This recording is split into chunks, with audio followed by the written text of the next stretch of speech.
This is a really interesting point about matching the startup's, let's say, funding cycle and its IP protection cycle. One really specific question, usually in your experience with startups, who is the person who takes the ownership of this process? Is it like someone in the startup usually? Is it like an external figure?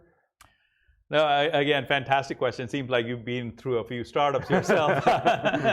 So typically, startups are not cash rich, as we all know. So they're thinking that intellectual property is going to be very expensive. But the first thought of filing a patent comes in the startup. And frankly speaking, the startups which ultimately become really successful have paid some attention to intellectual property. Yes. If they don't, it's hard to turn back the clock and get to that early stage.